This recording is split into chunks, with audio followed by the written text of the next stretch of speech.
अस्सलाम वालेकुम, नमस्ते, सत श्री अकाल। मैं हूँ मीना मलिक, मेरे साथ मौजूद है तारिक न्याजी। अस्सलाम वालेकुम, नमस्ते, सत श्री अकाल। तो आखिरकार मीना मलिक वापस आ चुकी हैं और हनी साहब अब जा चुके हैं दुबई। नहीं, ऐसी बात नहीं है। बताएं भाई। इनकी नमियत खराब, तबीयत खराब है। तबीयत खराब है। तो आई थिंक सो 2-3 दिन का थोड़ा गैप होगा, फिर आपके साथ वो साथ साथ आप रहेंगे। कभी न्यूज़ पे भी सर्च करें तो कराची में एक वबा फैली हुई है चिकनगुनिया के नाम से। लेकिन वो चिकन खाने से नहीं होती, मच्छर जब इंसान हाँ, को थोड़ा सा खाता है तो उसकी फिर हो वजह से वो जाती है। चिकनगुनिया होता है। लेकिन उसका नाम चिकनगुनिया क्यों है ये आज तक समझ में नहीं आ रहा। तो खैर, उनकी भी तबीयत जब सेट हो जाएगी तो वो भी आप बराबर में दिखेंगे।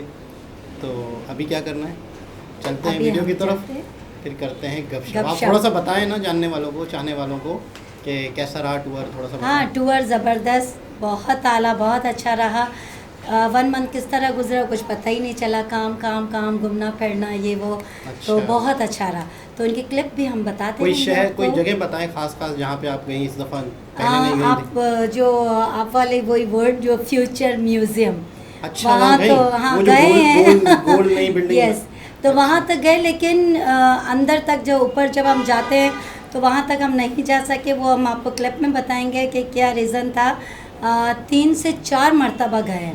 अच्छा। इतना वहाँ का रेंट लगा है, टाइम और अर्ली मॉर्निंग उठना, वो हम आपको क्लिप जो बनाए वीडियोस के ज़रिए हम कहते हैं कि आपको वहाँ डिस्कस जब अंदर करेंगे। जाओ तो आप एक अलग ही दुनिया में, ऐसा लगता है पहुँच बिल्कुल, गए हो, बिल्कुल एक फ्यूचरिस्टिक दुनिया में चले जाते हो। हाँ ऐसा ही है। अच्छा, इसी की तरह जो एक फ्रेम बिल्डिंग है वहाँ पे दुबई में बनी है, तो दुबई फ्रेम बिल्डिंग वो भी बहुत मशहूर है। तो वहाँ पे भी ऐसा ही था, वहाँ की तो पूरी अंदर तक वीडियोस वगैरह सब बनी है। आधे घंटे में हमने सारे क्लिप लिए हैं, तो यानी ये आपकी लोगों ने। आपकी जो टूर की वीडियो है तो वो भी लगनी है। हाँ, वो लेकिन भी ये कि वो लगेंगे। वफ़े वफ़े से आप जैसे कहेंगे उस हिसाब से हम, यानी कि पूरा एक व्लॉग लगा देंगे, या अलग अलग वीडियो अलग अलग जगह की लगाएंगे। हाँ, अलग तो अलग, वो क्योंकि देख। बहुत सारी बनी हुई है। अच्छा। तो वो पूरे 1 मंथ की वीडियो बनी है, तो वो एक साथ तो नहीं लगा सकते हैं, लेकिन सही। गैप गैप से हम दिखाएंगे आपको। तो अभी चलते हैं वीडियो की तरफ, फिर साथ साथ जो टूर के हवाले से गपशप भी है वो भी साथ साथ चलती रहेगी। तो चलते हैं वीडियो की तरफ। तो दोस्तों, वीडियो का टाइटल हिंदी में है रतन टाटा बायोग्राफी इन हिंदी, इंस्पायरिंग स्टोरी। स्टार्ट करते हैं वीडियो को। रतन टाटा का अभी 2-4 दिन हुए, देहांत हो गया, डेथ हो गई। तो यूँ समझ लें कि पूरे इंडिया जो समझो सोगवार में है, सोग में है, अफसोस में है। क्योंकि ये यूँ समझ लो कि एक वो शख्सियत थे कि जिसे हीरो, इंडिया का हीरो कहा जाता हाँ है। बिल्कुल। तो इनके बारे में एक बायोग्राफी तो देखते हैं इस वीडियो को। डूबती नैया पर सवार होने का जोखिम कौन लेता है, लेकिन ये कहानी उस शख्स की है जिसका सामना हर मोड़ पर मुश्किल हालात से ही हुआ। जन्म तो काफी नामी परिवार में हुआ जो कि गुजरात के सूरत में रहने वाले कारोबारी थे, लेकिन जन्म के बाद ही माता पिता में ऐसा विवाद हुआ कि दोनों अलग हो गए। फिर दादी ने उनका पालन पोषण किया, अच्छी पढ़ाई करवाई, विदेश में भी पढ़े, लेकिन जब कारोबार शुरू करने की बात आई तो फिर से कठिन हालात से गुजर रही कंपनी की जिम्मेदारी सौंप दी गई। लेकिन बचपन से ऐसे हालात का सामना करने की आदत यहाँ काम आई। उससे मुंह मोड़ने की बजाय हंसकर मुकाबला किया और कंपनी को फायदे में ला दिया।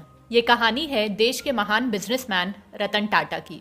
इनका पूरा नाम रतन नवल टाटा है। इनका जन्म 28 दिसंबर 1937 को सूरत में हुआ था। पिता का नाम नवल टाटा था और माँ का नाम सोनू टाटा। बताया जाता है कि उनके माता पिता के बीच तलाक हो गया था, इसलिए उनका पालन पोषण उनकी दादी नवाजबाई टाटा ने किया था। रतन टाटा को उन्होंने गोद ले लिया था। इस तरह दत्तक पुत्र के तौर पर उनकी परवरिश हुई थी। वहीं रतन टाटा के पिता ने सिमोन टाटा से दूसरी शादी की थी, इसलिए रतन टाटा का एक सौतेला भाई भी है जिनका नाम है नोएल टाटा। रतन टाटा ने शुरुआती पढ़ाई मुंबई के कैथेड्रल और जॉन कॉनन स्कूल में की थी। इसके अलावा अमेरिका की कॉर्नेल यूनिवर्सिटी से स्ट्रक्चरल इंजीनियरिंग की पढ़ाई साल 1962 में की थी। आखिर में हार्वर्ड यूनिवर्सिटी से 1975 में एडवांस मैनेजमेंट प्रोग्राम किया था। तो चलिए अब हम लोग रतन टाटा की सक्सेस स्टोरी के बारे में पढ़ते हैं। रतन टाटा बिजनेस घराने से थे। पढ़ाई के बाद उन्हें साल 1971 में राष्ट्रीय रेडियो और इलेक्ट्रॉनिक्स कंपनी यानी कि नेल्को में प्रभारी निदेशक नियुक्त किया गया।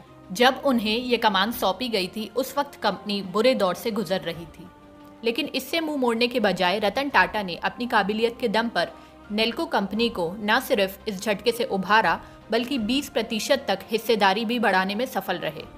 हालांकि इमरजेंसी और आर्थिक मंदी से कंपनी को काफ़ी नुकसान हुआ था। फिर 1977 में टाटा को यूनियन की हड़ताल का सामना करना पड़ा, जिसके चलते बाद में नेल्को कंपनी बंद करनी पड़ी थी। तो आइए अब हम लोग रतन टाटा की कंपनी लिस्ट के बारे में बात कर लेते हैं। कुछ महीने बाद ही रतन टाटा को कपड़ा मिल एम्प्रेस मिल्स की जिम्मेदारी दे दी गई। ये कंपनी भी उस समय घाटे में थी। आखिरकार इसे भी बंद करना पड़ा था, लेकिन रतन टाटा ने कभी हार नहीं मानी। कहा जाता है कि रतन टाटा कंपनी बंद नहीं करना चाहते थे, लेकिन मजबूरी में ये फैसला लेना पड़ा। अब भले ही जिन दो कंपनियों की कमान उन्हें दी गई थी उन्हें बंद करना पड़ा, लेकिन इस बीच रतन टाटा की काबिलियत उनके परिवार को समझ आ गई थी। इतने बुरे हालातों में भी उन्होंने कंपनी को काफ़ी हद तक ऊपर उठाया। उसे देखते हुए जेआरडी टाटा ने साल 1981 में रतन टाटा को टाटा इंडस्ट्रीज के उत्तराधिकारी बनाने की घोषणा कर दी। उस समय तक इनके पास ज़्यादा अनुभव नहीं था, इसलिए विरोध भी हुआ, यानी ये भी उनके लिए मुश्किल दौर था। लेकिन रतन टाटा तो वाकई अनमोल रत्न थे। उन्होंने हार नहीं मानी और आगे बढ़ते गए। साल 1991 में रतन टाटा को टाटा इंडस्ट्रीज व इसकी अन्य कंपनियों के अध्यक्ष पद की जिम्मेदारी सौंप दी गई। इसके बाद ही टाटा ग्रुप हमेशा आगे बढ़ता गया।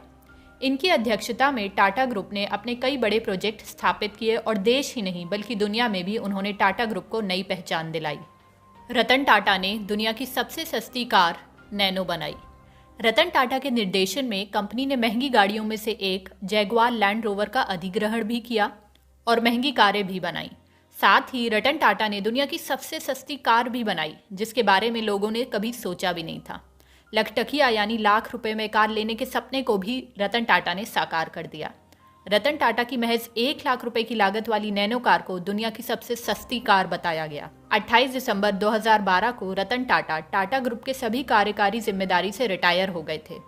इसके बाद साइरस मिस्ट्री को टाटा ग्रुप के अध्यक्ष पद की जिम्मेदारी सौंपी गई।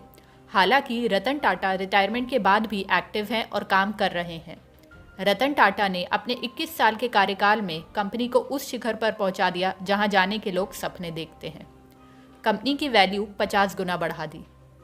तो आइए अब हम लोग सबसे चर्चित रतन टाटा की कहानी के बारे में पढ़ते हैं।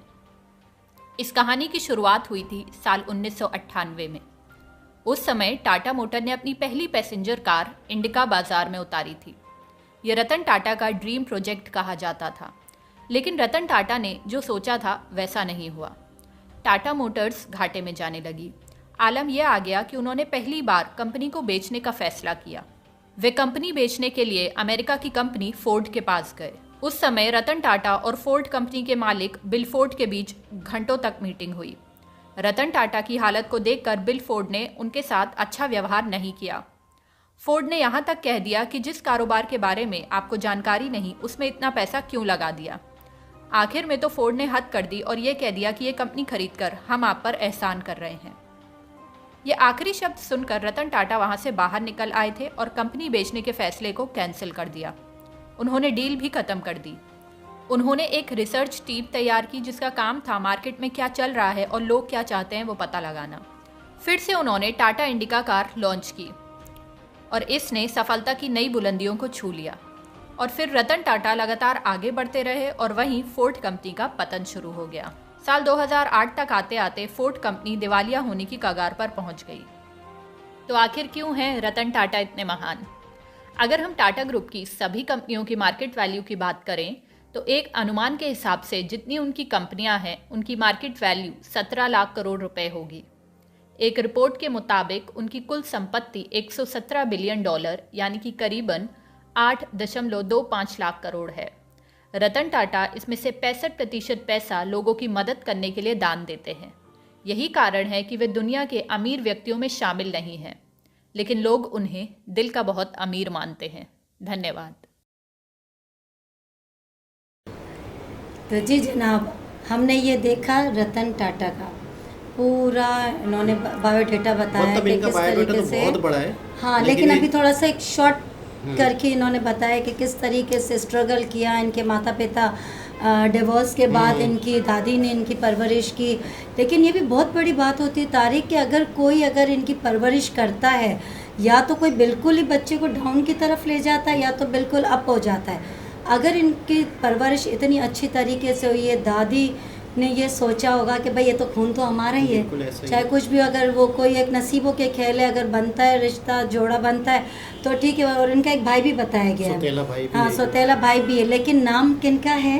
टाटा, रतन टाटा। हाँ, रतन टाटा का इनका नाम। और बाकी पूरी इंडिया में असल में जब ये तो नस्ल दर नस्ल टाटा कंपनी चल रही है, लेकिन जब इनका टाइम आया ना टाटा कंपनी संभालने का, तो इन्होंने यूँ समझ लो कि कहते थे कि 50 गुना अपनी कंपनी को ऊपर ले गए, 50 गुना। तो यानी कि इनके अंदर वाकई ये कैपेसिटी, ये काबिलियत या ये टैलेंट, गट्स थे कारोबारी या बिजनेस माइंडसेट के। अच्छा, कई कंपनियां, कल परसों में वीडियो देख रहा था, अब सोशल मीडिया भरा हुआ है, चाहे वो बिल्कुल। इंडिया का हो या पाकिस्तान का हो। तो इनके बारे में मैंने एक वीडियो सुनी, छोटी सी वीडियो थी, उसमें बताया गया था कि कई कंपनियां इनकी लॉस में थी, तो उनके जो सीईओ थे वो कहते थे इस कंपनी को बंद कर दो। तो ये पता है क्या कहते थे? बोलते थे लॉस में है तो जाने दो। वैसे ही हमने कई लोगों को डोनेशन देते हैं या हम अपनी इनकम को डोनेट करते हैं, तो बोला जो लोग काम कर रहे हैं उनका रोजगार चल रहा है। बिल्कुल। बोला अगर ये कंपनी बंद होगी तो क्या होगा? कईयों का रोजगार जाएगा। बोला हमें लॉस हो रहा है, होने दो। तो कई कंपनियां इन्होंने वैसे ही चलने दी कि लॉस के बावजूद भी चलने दो, कोई मसला ही नहीं, यानी उनके घर के चूल्हे भी जलते हैं, चलते रहे, सिर्फ ये कि सोच के। इनकी ये सोच नहीं। वाकई बहुत बड़ी बात है कि किन की दुआओं से, किन के नसीब सही से, बात है। किन के कदम ऐसे होते हैं जो आप खुद चल रहे होते हो, हम लोगों को नहीं चला रहे अभी होते। आपने देखा ना कि अगर ये 65% डोनेट नहीं करते तो शायद दुनिया के अमीर तरीन आदमियों में ये बिल्कुल, होते ऑफ कोर्स ऐसा ही है। और बिल्कुल सादा ज़िंदगी गुजारते हैं। कोई मतलब एक हमने वीडियो देखी थी दूसरे चैनल के लिए, तो उसमें बता रहे थे कि नितिन गडकरी जी इनको बता रहे थे कि आप अपने ड्राइवर को मोबाइल देना, मैं उनको समझाऊँ एड्रेस।